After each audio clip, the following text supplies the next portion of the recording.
Hey everyone. So for this discussion, I decided to go with I think it was option one, which was what was the land of Kentucky like before Europeans arrived, and who was there. And so I'm using the textbook as a reference for this discussion.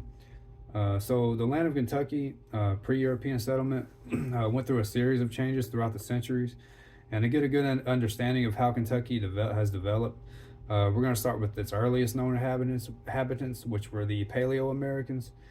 So the Paleo Americans ended up in the region in the pursuit of mammoth sloths and mastodons around 10,500 BCE.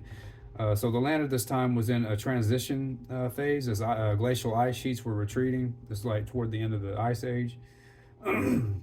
Excuse me. The landscape likely included forest, grasslands, and other types of vegetation. Salt licks were also abundant, drawing in large mammals, which the Paleo Americans hunted for food.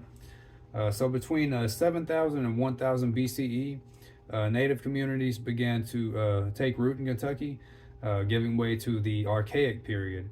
Now, the culture of this time was characterized by less migratory societies, which sustained themselves with a combination of hunting, fishing, and gathering.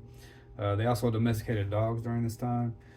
Um, so around 1000 BCE to 1000 CE, the woodland culture arose, and this culture was characterized by more nuclear villages, where the people actively cultivated nut and seed-bearing plants such as sunflowers, and pottery was used to preserve nuts, seeds, and other vegetation.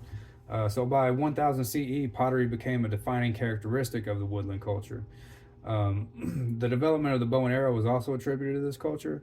And finally, the trade networks into Central America brought beans and maize, or corn in other words, to the woodland people. These crops arrived in western Kentucky around 800 CE. So around 450 BCE, from the woodland people in the Ohio River Valley emerged a new culture, which became known as the Adena culture. The most significant cultural practice of this tradition was the building of burial mounds. The construction of these mounds suggested increasingly complex ideas regarding the afterlife. So the Adena culture spread across northern and eastern Kentucky. This culture evolved eventually into the Hopewell or Hopewellian culture, which was more ritualistic and ultimately more influential. So around 1000 to 1600, two cultures developed from the woodland peoples, and that was the Mississippian culture along the Mississippi River and the Fort Ancient culture along the Ohio River Basin. The foundation of both of these cultures was the cultivation of maize or corn.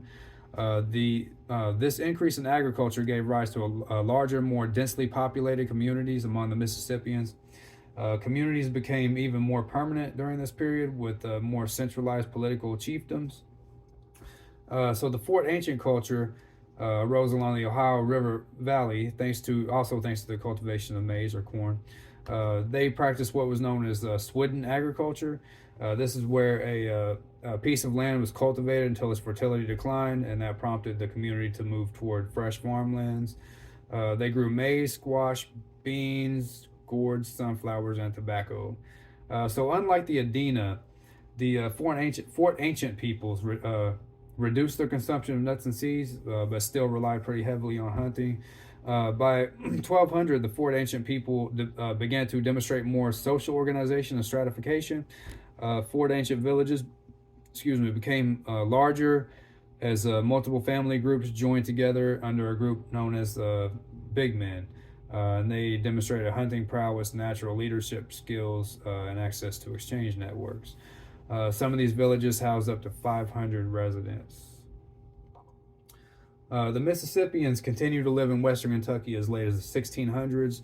The Fort Ancient peoples also continued to have a presence in northern and eastern Kentucky before eventually abandoning their settlements and moving closer to the Ohio River. So during the mid 18th century, this is when European explorers and American colonists began entering Kentucky, and they stumbled upon some of these deserted settlements, and they kind of took it as a sign that the land was unoccupied and basically just up for grabs. Now, around 1350, North America, along with Europe, experienced the onset of what became known as the Little Ice Age, and this led to a decline in temperature, disrupting agricultural cycles and leading to food shortages.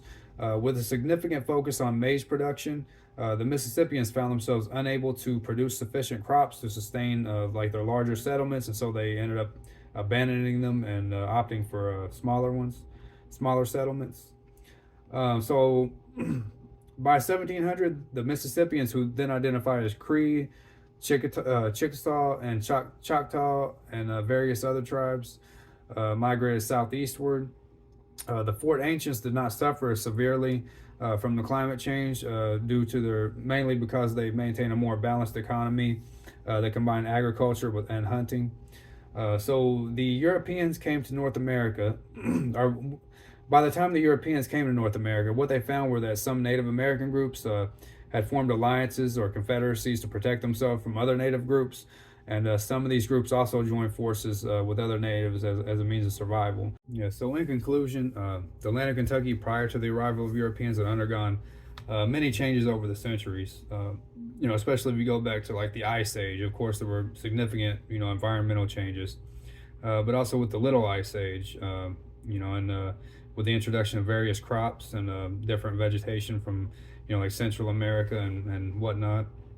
But also the changes in cultures of the various people who inhabited the land prior to the Europeans. So, yeah, that pretty much concludes this discussion. And thank you guys for listening, and look forward to seeing everyone else's responses. Thank you.